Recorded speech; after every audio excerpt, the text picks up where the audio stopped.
मैं doctor RP. Singh आपका अपने YouTube channel doctor Raghav Ayurveda शक्ति में स्वागत करता हूँ। व्यक्ति के प्रकृति और कई कारणों के आधार पर चिकित्सा पद्धति निर्धारित की जाती है, इसलिए उचित औषधि और रोग के निदान हेतु उपयुक्त चीज़ों पर अवश्य विचार करें। आयुर्वेदिक उपचार में कैंसर के लिए कोई निश्चित परिभाषा नहीं है। आयुर्वेद में कैंसर की सूजन के रूप में पहचान की गई थी।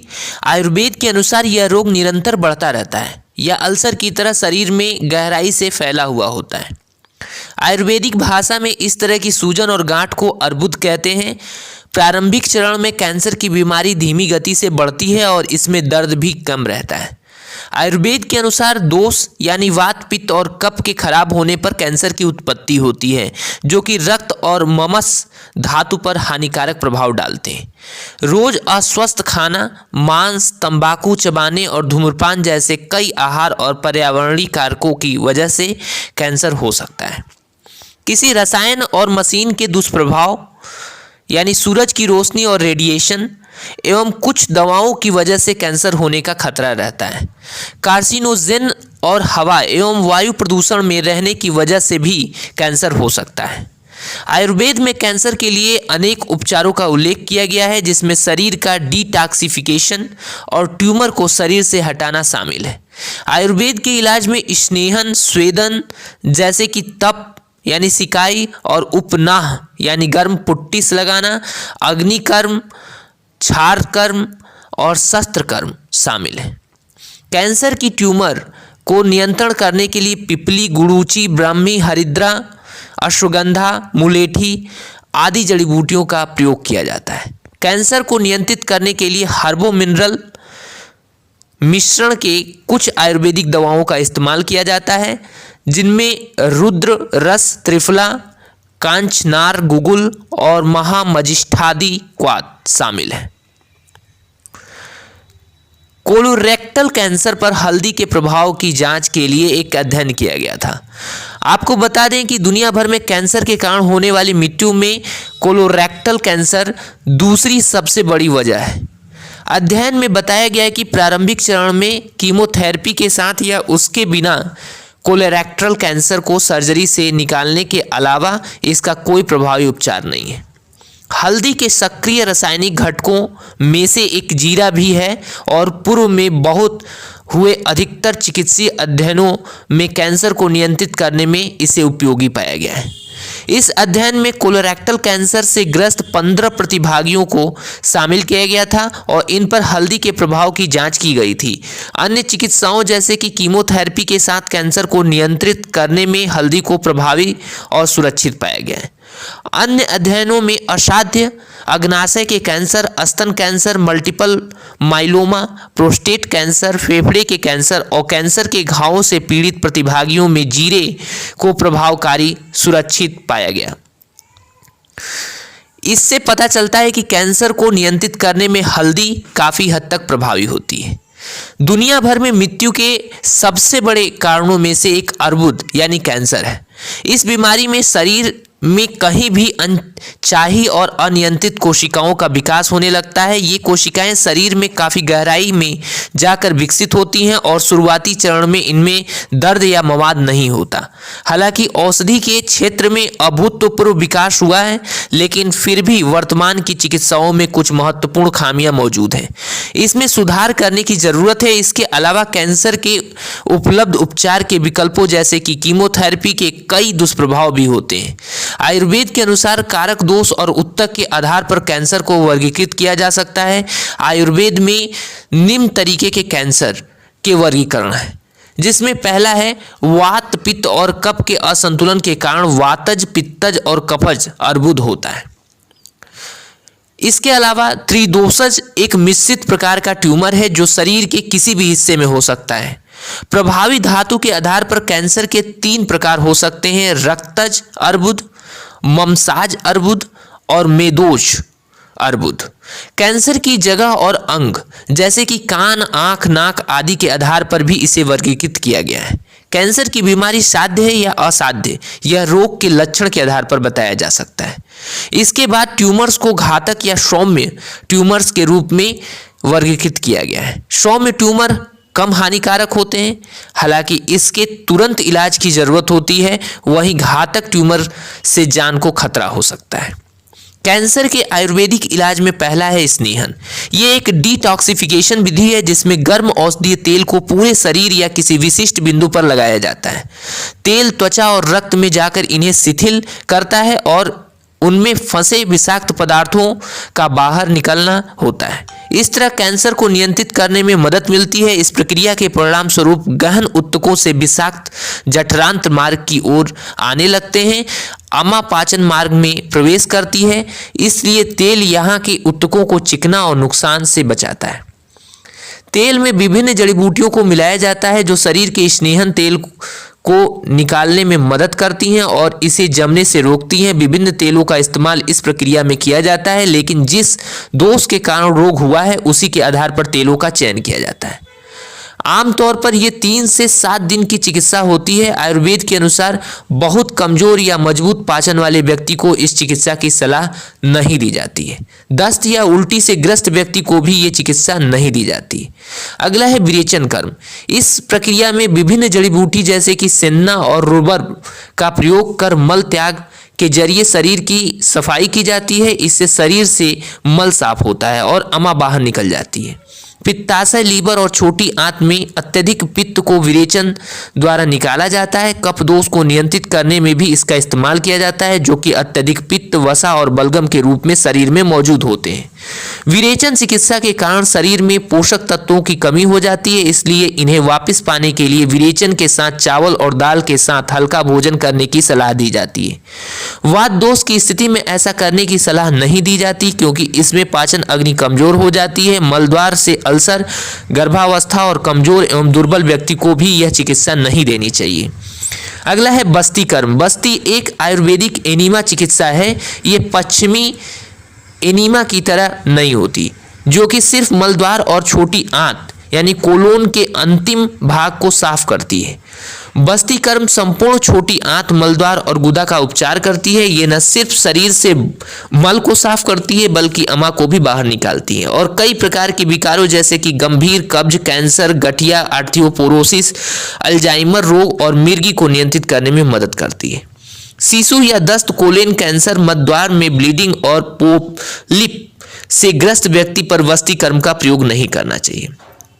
अगला है स्वेदन। स्वेदन एक प्रकार की भाप चिकित्सा है जो कि आयुर्वेद में पंचकर्म चिकित्सा का महत्वपूर्ण हिस्सा है। इस प्रक्रिया के दौरान औषधीय भाप द्वारा शरीर के सभी चैनल्स को खोल दिया जाता है, जिससे अमा को जठरांत्र मार्ग में प्रवाहित होने में मदद मिलती है और यहाँ से अमा आसानी से शरीर से बाहर निकाल दी जाती है। ये त्वचा और खून से अमा को साफ करता है। स्वेदन चिकित्सा के ताप से वात और कफ को संतुलित करने में मदद मिलती है और शरीर से ठंडक और अकड़न को दूर करती है। दोष के बीच संतुलन करने और शरीर को डिटॉक्सिफिकेशन करना कैंसर का एक उपयोगी चिकित्सीय तरीका हो सकता है। नाड़ी स्वेद के रूप में प्रभावित हिस्से पर इस चिकित्सा को दिया जा सकता है। सहजन पेड़ और मांस को उबालकर बनाए गए जूस से प्रभावित हिस्से पर भाप दी जाती है। स्वेदन करने की विभिन्न प्रक्रियाएं होती हैं जैसे कि तप, उपनाह, उष्मा और धारा। आमतौर पर कैंसर से पीड़ित व्यक्तियों में शरीर से अमा को दूर करने के लिए तप और उपनाह का प्रयोग किया जाता है। तप चिकित्सा में धातु की वस्तु या गर्म कपड़े से शरीर या प्रभावित हिस्से की सिकाई की जाती है। ये चिकित्सा वात और कफ दोषों के कारण हुए रोगों को नियंत्रित करने में उपयोगी है। अगला है उपनाह। इसमें रात को सोने से पहले शरीर पर गर्म पुट्टिस लगाई जाती है। इस पुट्टिस को मरीज की चिकित्सीय स्थिति के आधार पर विभिन्न जड़ी बूटियों के मिश्रण से तैयार किया जाता है।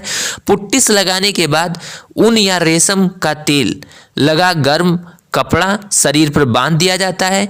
इसके बाद शरीर को सोने के लिए कह दिया जाता है। ये असंतुलित हुए दोष को ठीक करने में मदद करती है और वात दोष के विकारों के इलाज में बेहतरीन उपचार है। अगला है रक्त मोक्षण। रक्त मोक्षण एक डिटॉक्सिफाइंग प्रक्रिया है जिसमें शरीर के विभिन्न हिस्सों से खून द्वारा विषाक्त पदार्थ को बाहर निकाला जाता है। इस तरह यह कैंसर को नियंत्रित करने में उपयोगी है। पित्त विकारों जैसे कि त्वचा, लीवर और प्लीहा रोग की स्थिति में तुरंत राहत पाने के लिए ये चिकित्साएं प्रभावकारी हैं। ये वातज, पित्तज, कफज और मेदोज ट्यूमर को नियंत्रित करने में उपयोगी हैं।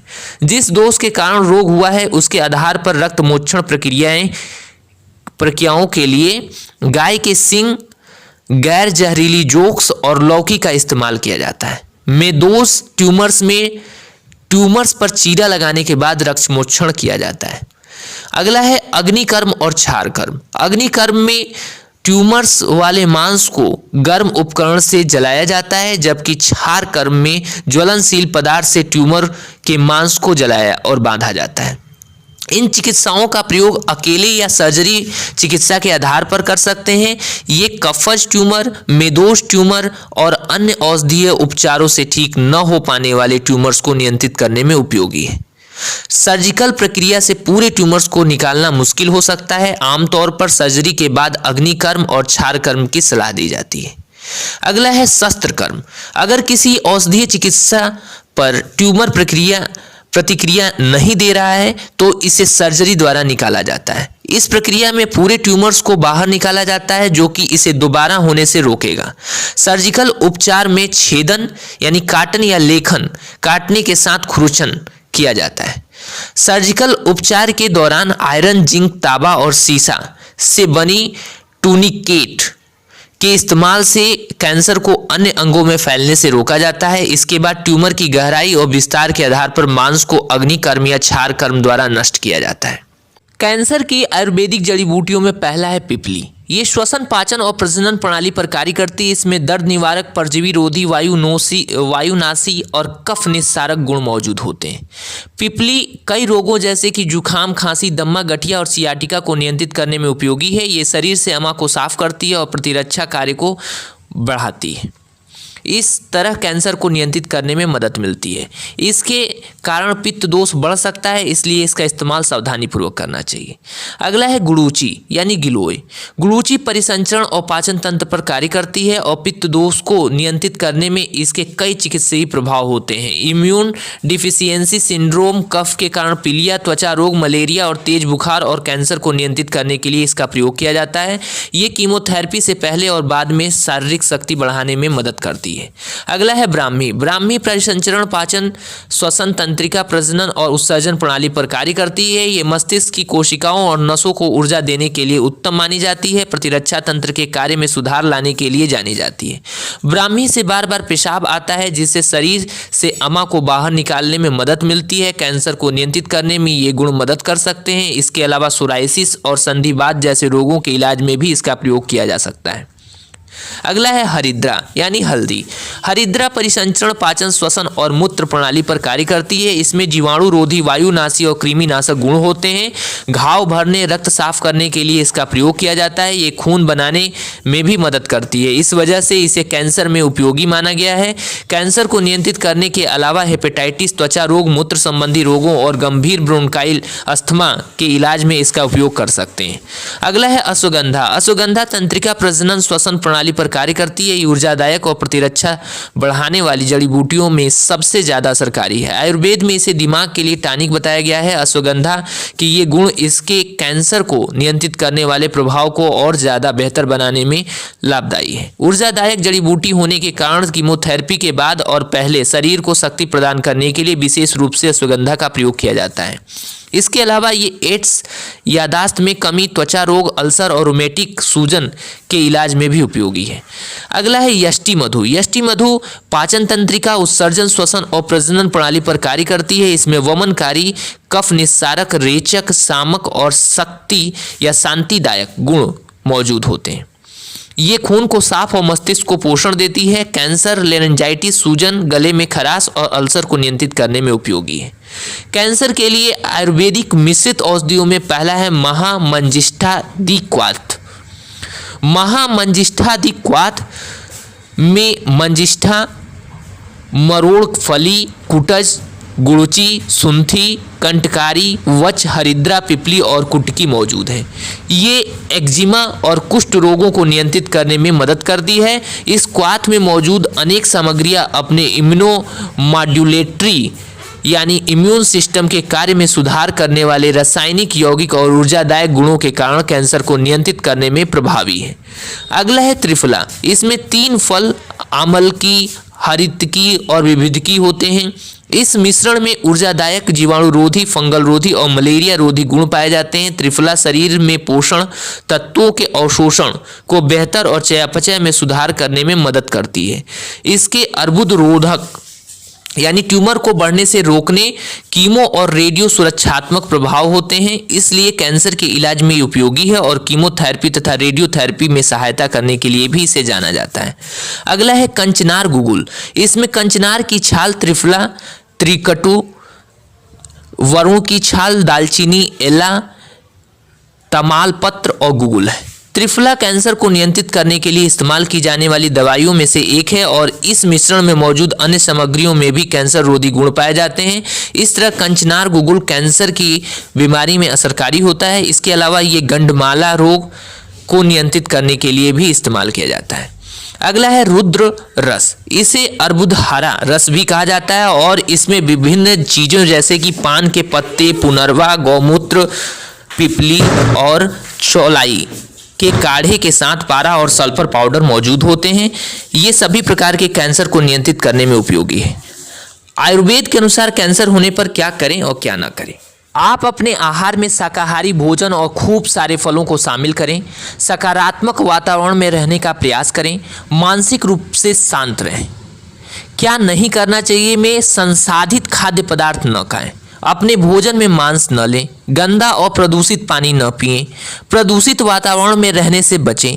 धूम्रपान, तंबाकू और शराब का सेवन न करें। धन्यवाद।